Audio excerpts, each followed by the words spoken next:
لیکن اس کے اعتراف میں کچھ بھی اس کا فائدہ نہیں ہوگا۔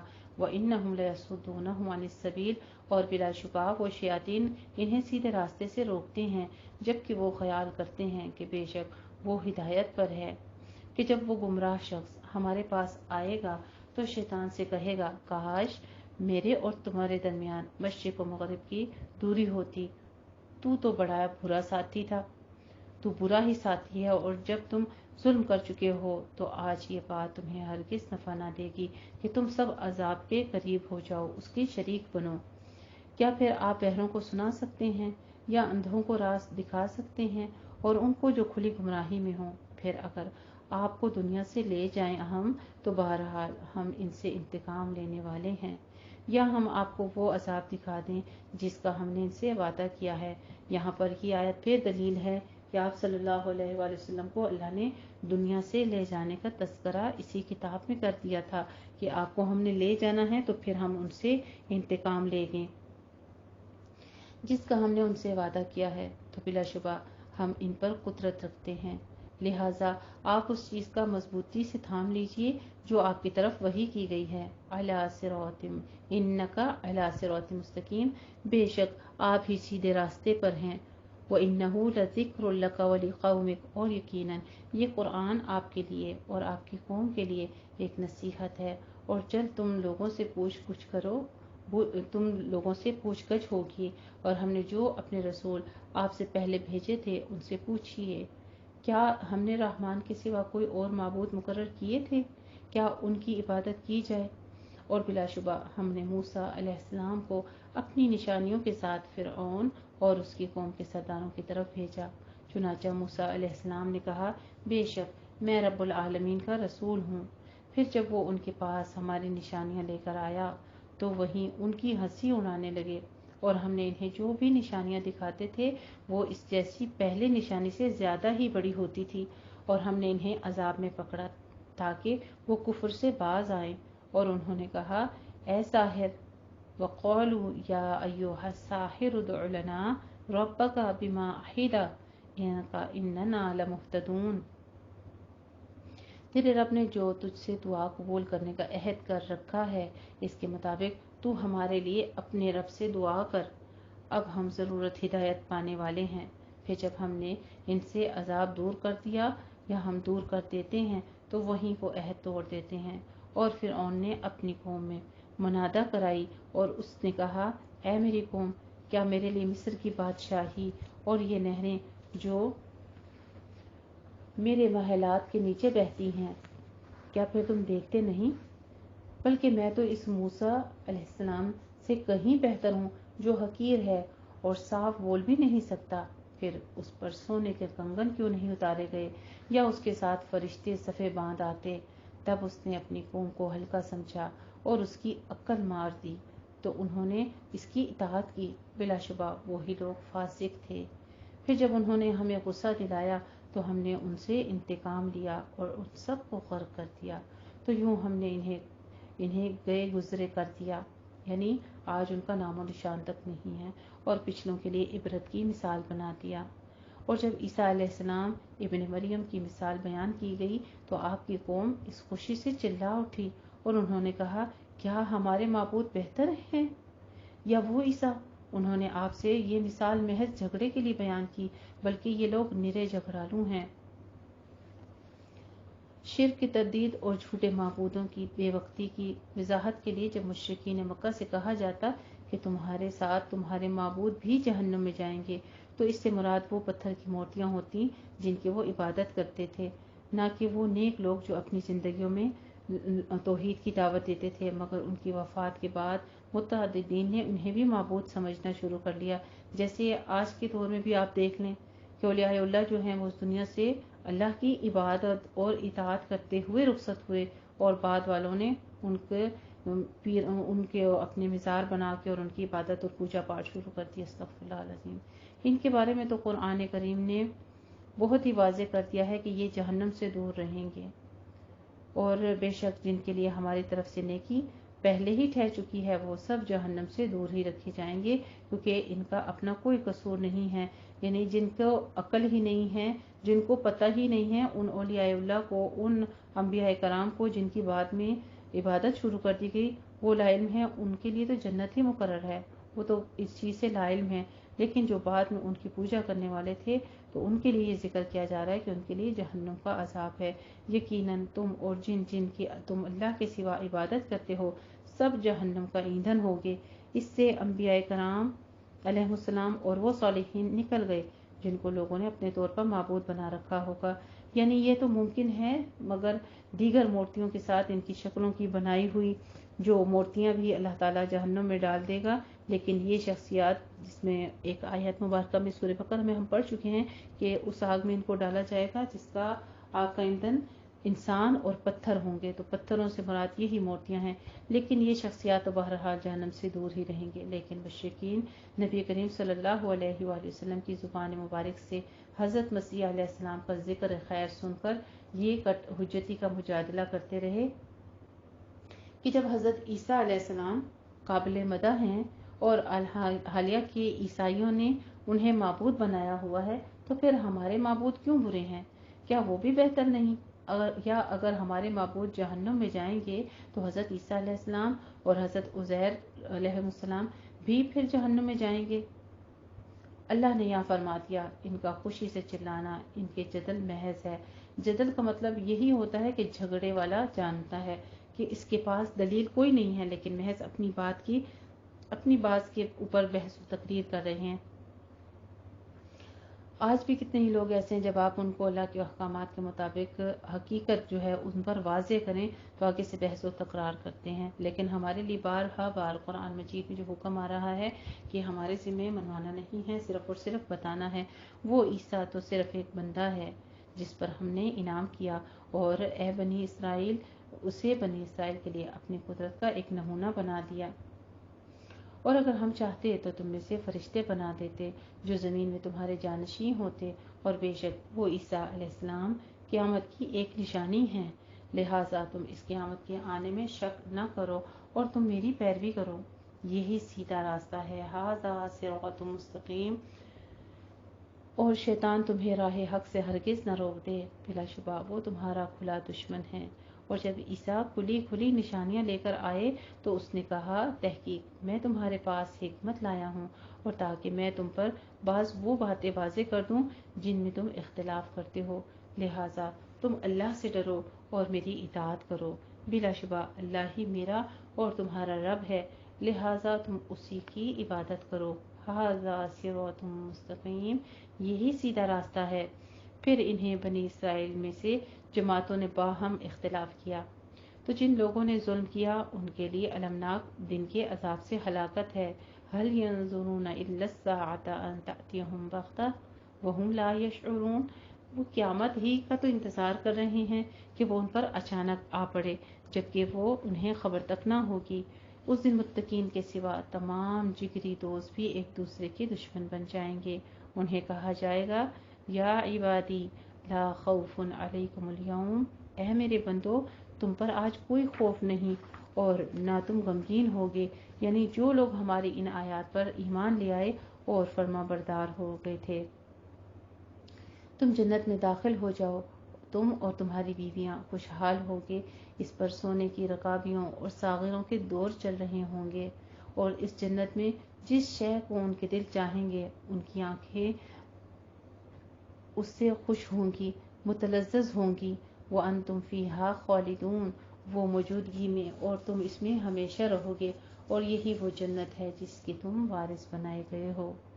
ان اعمال کے بدلے جو تم کرتے تھے، اللہ سبحانہ وتعالیٰ سے دعا کرتے ہیں، اللہ ہم عاجز ہیں، ہم گناہ گار بندے ہیں، ہم خطا کار ہیں، سیاہ کار ہیں، اللہ ہم قدرت نہیں رکھتے اپنے نفس پر، اللہ ہم کسی عمل پہ اپنی قدرت نہیں رکھتے ہیں، اختیار نہیں رکھتے، یا رب العالمین تو ہماری کمروں سے پکڑ کے ہمیں صراط مستقیم پہ چلا دے، اور اپنے جنت کے ان اعلیٰ بالا خانوں میں جن کا تو یہاں تذکرہ فرما رہا ہے ہمیں بھی ان کا وارث بنا دے، ہمیں وہ اعمال صالحہ کرنے کی توفیق عطا فرما جو تیری اس جنت کا وارث بنا دے، آمین یا رب العالمین۔ لکم فیہا فاکہۃ کثیرہ، اس میں تمہارے لیے بہت سے پھل ہوں گے جن میں سے تم کھاؤ گے۔ بے شک مجرم لوگ عذاب جہنم میں ہمیشہ رہیں گے، ان سے وہ عذاب ہلکا نہیں ہوگا، ان سے وہ عذاب بالکل دور نہیں کیا جائے گا، اور وہ اس میں نا امید پڑے رہیں گے۔ اور ہم نے ان پر ظلم نہیں کیا بلکہ وہ خود ہی ظالم تھے، اور وہ داروغہ جہنم کو پکاریں گے، اے مالک تیرا رب ہمارا کام ہی تمام کر دے۔ وہ کہے گا بے شک تم تو ہمیشہ اسی عذاب میں رہو گے، یعنی ہمیں موت ہی دے دے تاکہ عذاب سے جان چھوٹ جائے۔ یعنی وہاں موت کہاں ہے، لیکن یہ عذاب کی زندگی موت سے بھی بدتر ہوگی، تاہم اس کے بغیر چارہ ہی نہیں ہوگا، ان کو ایسے ہی زندہ رہنا پڑے گا۔ یہ اللہ تعالیٰ کی طرف سے ارشاد ہوتا ہے کہ یہاں فرشتوں کو کہ پہلی بات زیادہ راجح ہے، اکثر مراد اس سے کل ہے، یعنی سارے ہی جہنمی، یا پھر اکثر سے مراد یہاں پر وہ لیڈر بھی ہوں گے جو آگے ذکر آ رہا ہے کہ جہنمی اور ان کے پیروکار اس حیثیت سے اس میں شامل ہوں گے کہ حق سے مراد اللہ کا وہ دین ہے جس کا وہ انکار کرتے تھے، وہ پیغمبروں کے ذریعے سے ارسال کرتا رہا۔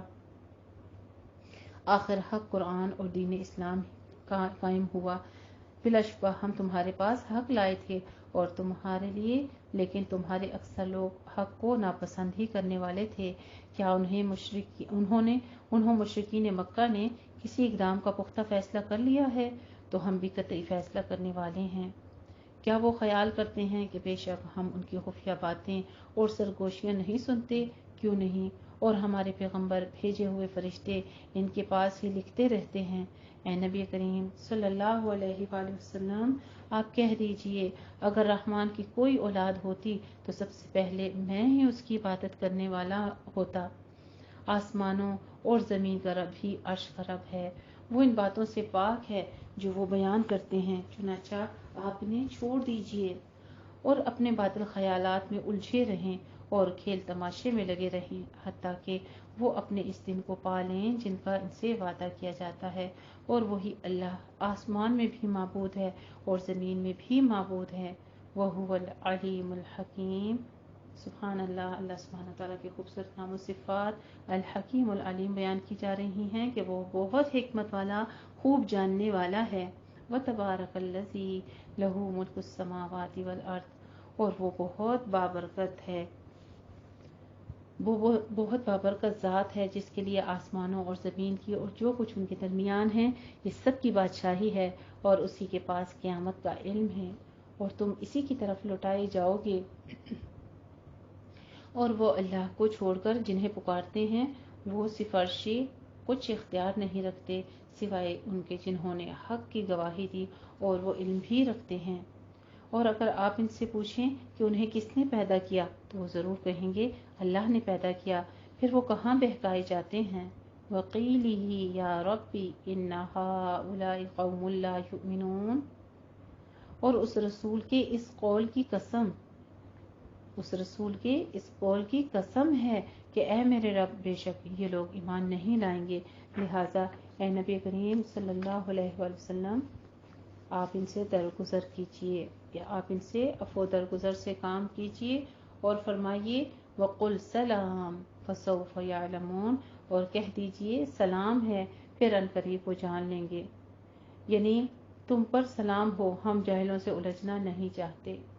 اور قالوا سلاما سورہ فرقان میں بھی گزر چکا ہے، یعنی دین کے معاملے میں میری اور تمہاری راہ الگ الگ ہے، تم اگر باز نہیں آئے تو اپنا عمل کیے جو، میں اپنا کام کیے جاؤں گا، ان قریب مجھے معلوم ہو جائے گا کہ سچا کون ہے اور جھوٹا کون ہے۔ تو ہمارے لیے بھی یہی حکم ہے کہ ہم بھی اسی طرح سے دین میں بحث مباحثہ کی بجائے یا اپنے دنیاوی معاملات میں صرف ایک حد تک دوسروں کو تلقین کرتے رہیں، رکنا نہیں ہے۔ اللہ کے احکام پہنچانے سے، اللہ کے حکموں کو جو نافرمانی کرتے ہوں ان کو روکنے سے، امر بالمعروف اور نہی عن المنکر سے ہٹنا نہیں ہے، پر یہ ہے کہ جاہلوں سے اعراض کا حکم ہے، ان سے عفو درگزر سے کام لیتے ہوئے آگے بڑھتا جانا ہے، اپنے مقصد کو پیچھے نہیں چھوڑنا، اور اللہ سبحانہ وتعالیٰ کا دیدار پانے کے لیے اس کی منزل مقصود جو ہے جنت الفردوس، اس کی طرف بڑھتے جانا ہے انشاءاللہ تعالیٰ۔ الحمدللہ رب العالمین۔ ہماری سورت کا یہاں پر تکمیل ہوتی ہے آیت نمبر 89 پر، اور سورۃ الدخان کا آغاز ہو جاتا ہے جو کہ مکی سورت ہے، اور اس کے 3 رکوع ہیں اور 59 آیات ہیں۔ بسم اللہ الرحمن الرحیم، حامیم والکتاب المبین۔ حامیم یہ حروف مقطعات ہیں، قسم ہے واضح کتاب کی، بلا شبہ ہم نے اسے ایک بابرکت رات میں نازل کیا۔ وہ رات کون سی تھی جس کا یہاں پہ ذکر کیا جا رہا ہے؟ یہ شب قدر کی رات ہے، جس کے بارے میں لیلۃ القدر ہے، جیسا کہ دوسرے مقام پر سرایت فرمایا جا رہا ہے، انا انزلناہ فی لیلۃ القدر، ہم نے یہ قرآن شب قدر میں نازل فرمایا۔ یہ شب قدر رمضان کے عشرۂ اخیر کی طاق راتوں میں سے ہی کوئی ایک رات ہوتی ہے۔ اسے صحیح بخاری میں آپ تفصیلاً بھی دیکھ سکتے ہیں، حدیث شریف 2020 میں، اور اللہ تعالیٰ نے فرمایا شہر رمضان الذی انزل فیہ القرآن، سورہ بقرہ 185 میں بھی رمضان کے مہینے میں قرآن نازل کیا گیا۔ یہاں اس صورت میں قدر کی اس رات کو بابرکت قرار دیا گیا ہے۔ اس کے بابرکت ہونے میں کیا شبہ ہو سکتا ہے کہ ایک تو اس رات میں قرآن کا نزول ہوا، دوسرے اس میں فرشتوں اور روح کا نزول ہوتا ہے، تیسرے اس میں سارے سال میں ہونے والے واقعات کا فیصلہ کیا جاتا ہے، جیسے کہ آگے آ رہا ہے، چوتھے اس رات کی عبادت 1000 مہینے 83 سال 4 ماہ کی عبادت سے بہتر ہے۔ شب قدر یا لیلۃ المبارکہ میں قرآن کے نزول کا مطلب یہ ہے کہ اسی رات میں نبی کریم صلی اللہ علیہ وآلہ وسلم پر قرآن مجید کا نزول شروع ہوا، یعنی پہل اسی رات آپ صلی اللہ علیہ وآلہ وسلم پر قرآن نازل ہوا، یا یہ مطلب ہے کہ آپ لوح محفوظ سے اسی طرح قرآن بیت العزا میں اتارا گیا جو آسمان دنیا پر ہے، پھر وہاں سے حسب ضرورت و مصلحت 23 سالوں تک مختلف اوقات میں نبی کریم صلی اللہ علیہ وآلہ وسلم پر اترتا رہا۔ بعض لوگوں نے لیلہ مبارکہ سے شعبان کی 15ویں رات مراد لی ہے، لیکن یہ صحیح نہیں ہے۔ جب قرآن کی نص صریح سے یعنی واضح طور پر ان کی آیات سے قرآن کا نزول شب قدر میں ثابت ہے، تو اسے شعبان کی 15ویں رات، جسے لوگوں نے شب برات کا نام دیا ہوا ہے، مراد لینا کسی طرح بھی صحیح نہیں ہے۔ علاوہ ازیں شعبان کی 15ویں رات کے بارے میں جتنی بھی ایسی روایات ہیں جن میں اسے فیصلے کی رات کہا گیا ہے، تو یہ سب روایات ضعیف ہیں، جن سے قرآن کی اس نص صریح کا مفہوم کس قدر تبدیل کیا جا سکتا ہے۔ یعنی نزول قرآن کا مقصد لوگوں کو نفع و ضرر شرعی سے آگاہ کرنا ہے تاکہ ان پر حجت قائم ہو جائے۔ تو الحمدللہ پوری امید کرتی ہوں، شروع میں جب آپ لوگوں نے یہ گروپ جوائن کیا تو بہت ساری بہنوں کے ذہن میں سوال تھے، جو کہ اختلافی مسائل آ جاتے ہیں جن کی وجہ سے فرقہ بندیاں آ جاتی ہیں۔ بہت ساری بہنوں نے مجھ سے بھی یہ سوال کیا تاکہ ان کے ذہن میں جو کہ ہمارے معاشرے میں تفرقہ بازی پائی جاتی ہے کہ یہ فلاں فرقے سے ہیں، فلاں فرقے سے ہیں، کوئی اگر دیوبندی ہیں یا اہل سنت ہیں، اہل حدیث ہیں، کوئی کس چیز کو مانتا ہے، کوئی کسی چیز کو نہیں مانتا، کوئی فاتحہ درود کو مانتا ہے، کوئی کس چیز کو نہیں مانتا۔ تو یہ تمام چیزیں جو ہیں میری طرف سے آپ کو خاموشی اس بنا پر تھی کہ آپ اپنی آنکھوں سے قرآن پڑھیں، اور جو قرآن مجید میں واضح طور پر نصیحتیں ہیں آپ ان سے مستفید ہوں، بجائے اس کے کہ آپ اس وقت قرآن کو پڑھنا ہی چھوڑ دیتی ہیں کہ یہ تو ان چیزوں کو مانتی ہی نہیں ہے۔ جب اللہ سبحانہ وتعالیٰ نے فرمایا کہ اللہ کے سوا کسی کی نظر و نیاز جائز نہیں ہے، میرا قرآن یہ بتاتا ہے، تو پھر میں ان باتوں کو آپ کو اسی لیے واضح طور پر بتا چکی تھی کیونکہ یہ شرک میں مبتلا ہو جاتا ہے انسان۔ اگر آج معاشرے میں کسی کو شرک سے ہٹانا چاہو تو وہ یہی کہنا شروع کر دیتا ہے یہ فلاں فرقے سے ہے اور یہ فلاں فرقے سے ہے، یہ اس لیے نہیں مانتی۔ اب جب قرآن اپنی آنکھوں سے پڑھ لیا تو پھر کیا فرقہ باقی رہ گیا؟ پھر کس چیز کا تجسس ہے؟ یہ تو قرآن سے ہٹانے کے لیے شیطان کا ایک فارمولہ ہوتا ہے، جو ابتدائے قرآن میں جب میں نے آپ کو دعوت دی ہے کہ قرآن کی طرف آئیں، میں فی سبیل اللہ آپ کو پڑھانا چاہتی ہوں، میں قرآن کا درس دینا چاہتی ہوں، قرآن کو تجوید کے ساتھ عربی زبان میں سیکھیے، اس کا فہم حاصل کریں، تو صرف اور صرف شیطان نے بہت ساری بہنوں کے دلوں میں، ان کے خاندانوں، ان کی فیملی کے دلوں میں یہ وسوسے ڈالے، جس کی بنا پر گروپ کو چھوڑ بھی دیا انہوں نے اور آگے نہیں چل پائی ہیں۔ آج وہ اس چیز سے، اس علم سے مستفید نہیں ہو سکی کہ اپنی آنکھوں سے قرآن کو کھولتے اور اللہ کے علم کو حاصل کرتے، جو اس کا پہلا حق تھا، حق تلاوہ، وہ ادا کرنے کی ان کو توفیق ملتی۔ اللہ سبحانہ وتعالیٰ کا خاص و خاص شکر ادا کیجئے کہ اللہ رب العزت نے اس کے پورے حقوق کے ساتھ آپ سب کو چنا اور ہم سب کو اس کلام کے لیے مختص کیا، اور اپنے کلام کے یہ واضح جو دلائل تھے ہمارے سامنے پیش کیے، اور اس نور بصارت سے ہماری آنکھوں کو نور پر چشم کر دیا۔ الحمدللہ رب العالمین۔ بلا شبہ ہم نے اس قرآن کو ایک بار برکت رات میں نازل کیا، بلا شبہ بے شک ہم ڈرانے والے ہیں۔ اسی رات میں ہر محکم فیصلے کا فیصلہ کیا جاتا ہے، ہر معاملے کا فیصلہ کر دیا جاتا ہے، خاص ہمارے حکم سے۔ بے شک ہم ہی رسول بھیجنے والے ہیں آپ کے رب کی خاص رحمت سے، بلا شبہ وہی خوب سننے والا، خوب جاننے والا ہے۔ سبحان اللہ۔ اللہ سبحانہ وتعالیٰ کے خوبصورت نام و صفات السمیع العلیم بیان کیے جا رہے ہیں، جو آسمانوں اور زمین کا رب ہے، اور ان کا بھی جو کچھ ان دونوں کے درمیان ہے۔ اگر تم یقین کرنے والے ہو تو اس کے سوا کوئی سچا معبود نہیں، وہی زندہ کرتا ہے اور وہی مارتا ہے، وہی تمہارا اور تمہارے اگلے باپ دادوں کا رب ہے۔ بل ہم فی شک یلعبون، مگر کفار کو یقین نہیں بلکہ وہ شک و شبہ میں پڑے کھیل رہے ہیں۔ تو آپ اس دن کا انتظار کیجئے جب آسمان صاف دھواں لائے گا۔ قیامت کا منظر پھر پیش کیا جا رہا ہے۔ یہ ان کفار کے لیے تحید ہے کہ اچھا اب اس دن کا انتظار فرمائیے جب آسمان پر دھواں ظہور ہوگا، اس کے سبب نزول میں مبتلا کیا جائے گا۔ اس کے بارے میں بتایا جا رہا ہے کہ اہل مکہ کے معاندینانہ رویے سے تنگ آ کر نبی کریم صلی اللہ علیہ وآلہ وسلم ان کے لیے قحط سالی کی بد دعا فرما دی تھی، جس کے نتیجے میں ان پر قحط کا عذاب نازل کر دیا گیا، حتیٰ کہ وہ ہڈیاں، کھالیں اور مردار وغیرہ تک کھانے پر مجبور ہو گئے تھے۔ آسمان کی طرف دیکھتے تو بھوک اور کمزوری کی شدت کی وجہ سے انہیں دھواں سا نظر آتا تھا۔ بالآخر تنگ آ کر نبی کریم صلی اللہ علیہ وآلہ وسلم کی خدمت میں حاضر ہوئے اور عذاب ٹلنے پر ایمان لانے کا وعدہ کیا، لیکن یہ کیفیت دور ہوتے ہی ان کفار و عناد پر اسی طرح عود کر آیا۔ چنانچہ پھر جنگ بدر میں ان کی سخت گرفت ہوئی۔ اسے صحیح بخاری نے روایت کیا ہے۔ بعض کہتے ہیں کہ قرب قیامت کی 10 بڑی بڑی علامات میں سے ایک علامت یعنی دھواں بھی ہے، جس سے کافر زیادہ متاثر ہوں گے اور مومن بہت کم ہوں گے۔ آیت میں اسی دھوئیں کا ذکر ہے۔ اسی تفسیر کی روح سے یہ علامت قیامت کے قریب تر ظاہر کی گئی ہے، جبکہ پہلی تفسیر کی روح سے یہ ظاہر ہو چکا۔ امام شوکانی رحمہ اللہ تعالیٰ فرماتے ہیں دونوں باتیں اپنی اپنی جگہ صحیح ہیں۔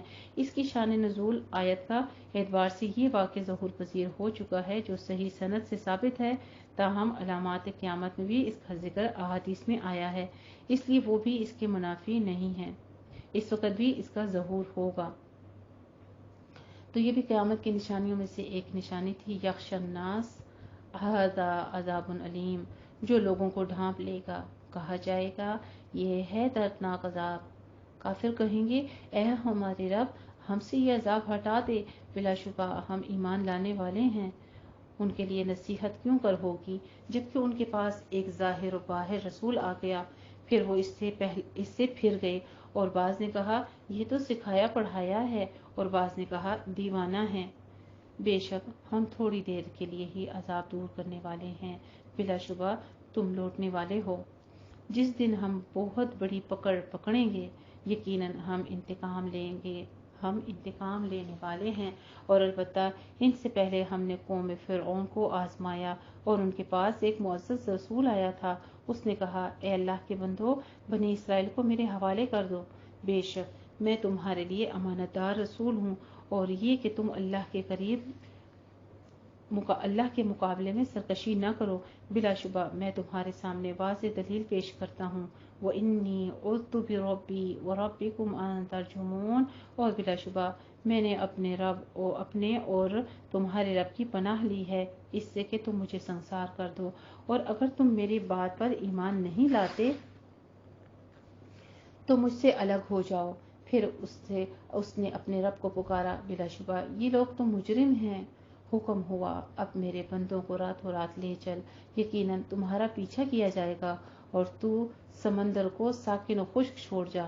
بلا شبہ یہ لوگ آل فرعون غرق شدہ لشکر ہیں، وہ کتنے ہی باغات اور چشمے چھوڑ گئے، اور کھیتیاں اور شاندار محل اور سامان عیش جن میں وہ مزے کر رہے تھے۔ کذالک وَأَوْرَثْنَاهَا قَوْمًا آخَرِينَ، اور ہم نے ایک دوسری قوم کو ان سب کا وارث بنا دیا، یعنی قوم فرعون جو تھی، جو خدائی کا دعویٰ کرتا تھا، فرعون اور اس کی قوم کو سب کو غرق کر کے لانے بنی اسرائیلیوں کو، جن کو اس نے غلام بنا رکھا تھا، تو وہ ایمان پر قائم رہے، یہاں سے ہمیں کیا بات دیکھنے کو ملتی ہے کہ ایمان پر قائم رہنے سے دنیاوی مشکلیں وقتی طور پر تو پیش آئیں گی، لیکن اللہ سبحانہ وتعالیٰ دنیا میں بھی راحت و سکون عطا فرماتے ہیں، غلبہ عطا فرماتے ہیں، اور آخرت میں بھی انجام خیر جو ہے وہ ایمان والوں کا ہی ہوگا، متقین کا ہی ہوگا۔ فما بکت علیہم السماء، پھر ان پر آسمان اور زمین نہ روئے اور نہ انہیں مہلت دی گئی۔ مطلب یہ کہ آسمان زمین میں کوئی بھی ان کی ہلاکت پر رونے والا نہیں تھا۔ اسے فتح تقدیر نے روایت کیا ہے، اور الحمدللہ یہاں پر ہمارا پارا سورہ دخان آیت نمبر 21 پر جو ہے نا 21 پر خلاصہ ہو گیا تھا، لیکن میں نے رکوع مکمل کروا دیا ہے آیت نمبر 29 پر۔ جزاک اللہ احسن الجزا۔